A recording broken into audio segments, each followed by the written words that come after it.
जी तो स्टूडेंट अस्सलाम वालेकुम। आज की इस वीडियो में स्टूडेंट हम colour code for carbon registers का टॉपिक करने जा रहे हैं। स्टूडेंट इस वीडियो में हम कार्बन रजिस्टर्स बनते कैसे हैं और उनके ऊपर जो मुख्तलिफ कलर्स की पट्टियाँ बैंड्स बने होते हैं उन बैंड्स की मदद से कैसे उनकी रजिस्टेंस को बता सकते हैं। तो स्टूडेंट आ जाएंगे फर्स्ट रजिस्टर पर। तो रजिस्टर्स क्या होते हैं? रजिस्टर की डेफिनेशन करने से पहले हम एक वीडियो देखते हैं, उसके बाद हम रजिस्टर की डेफिनेशन करेंगे। तो चलिए स्टूडेंट इस वीडियो तो स्टूडेंट देख सकते हैं आप कि एक रोड पर बहुत ज़्यादा तादाद में गाड़ियाँ जा रही हैं कि आगे से रोड हमारे पास तंग मुश्किल हो जाता है। उस तंग मुश्किल रोड में से गाड़ियाँ अपने आप को स्लो करके एक तरतीब से गुजरने लगती हैं, ठीक है। और स्लो करके गाड़ियाँ स्लो होके तरतीब से उस रास्ते से गुजर जाती हैं, तंग रास्ते से। तो स्टूडेंट अब आ जाएँ रजिस्टर की डेफिनेशन पर। तो रजिस्टर सेम यही काम करता है करंट के फ्लो में। तो किस हमारे सर्किट्स में करंट फ्लो जो कर रहा होता है उनके रास्ते में जो रजिस्टर होता है वो एक रुकावट, एक मज़ाहमत का काम करता है और करंट के फ्लो को रेगुलेट करता है और लिमिटेड करता है। लिमिटेड मतलब कि महदूद करता है करंट को कम कर देता है। स्टूडेंट ये तो बात कर ली हम कि कैसे रजिस्टर्स करंट को रेगुलेट करते हैं। अब हम बात करते हैं कि हम रजिस्टर का इस्तेमाल क्यों करते हैं। स्टूडेंट जो रजिस्टर्स होते हैं ये हमें जो मुख्तलिफ इलेक्ट्रॉनिक सर्किट में डिवाइसेस लगी होती हैं, जैसे कि बल्ब हो गया या कोई और डिवाइस होगी, तो उनको महफूज बनाने के लिए हम रजिस्टर्स का इस्तेमाल करते हैं। तो जितना हमें करंट रिक्वायर्ड होता है उस बल्ब के लिए उतना करंट हम जाने देते हैं, बाकी करंट उस रजिस्टर की मदद से रोक देते हैं। तो इस तरह से हम मुख्तलिफ डिवाइसेस को, इक्विपमेंट्स को महफूज कर सकते हैं। आगे हम बात करते हैं कार्बन रजिस्टर की। तो कार्बन रजिस्टर्स को ज़्यादातर इस्तेमाल किया जाता है इलेक्ट्रॉनिक सर्किट्स में।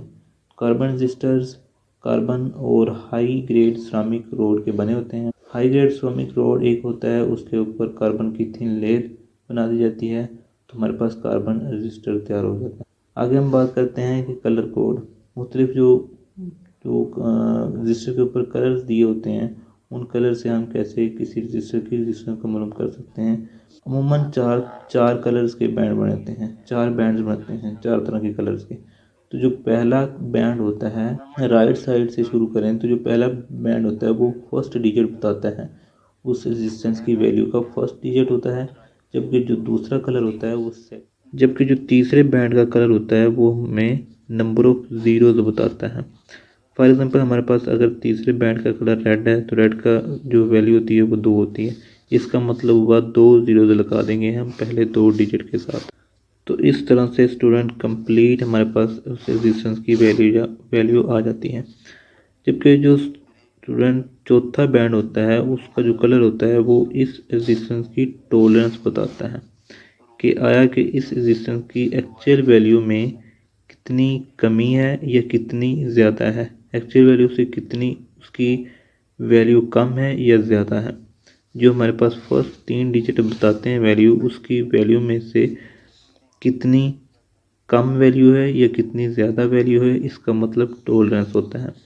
तो अमूमन 2 तरह के जो कलर होते हैं वो इस चौथे बैंड में होते हैं, ये सिल्वर होता है या गोल्ड होता है।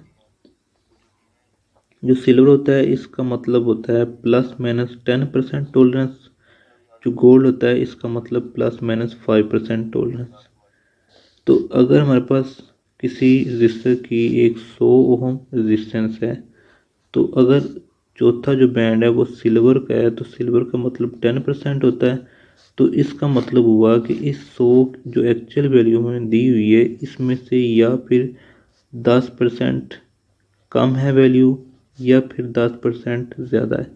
तो कितनी बनी 10%, या इसकी वैल्यू 90 बनी या फिर इसकी वैल्यू 110 है वैल्यू इसकी, ठीक है। इसका मतलब हुआ टॉलरेंस। कलर्स होते हैं इनको आप तरतीब से याद कर लेंगे तो इनकी जो वैल्यू होती हैं वो 0 से स्टार्ट होती हैं और 9 तक जाती हैं।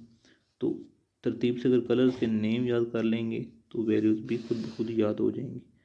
तो इन कलर्स के नेम कैसे याद करें?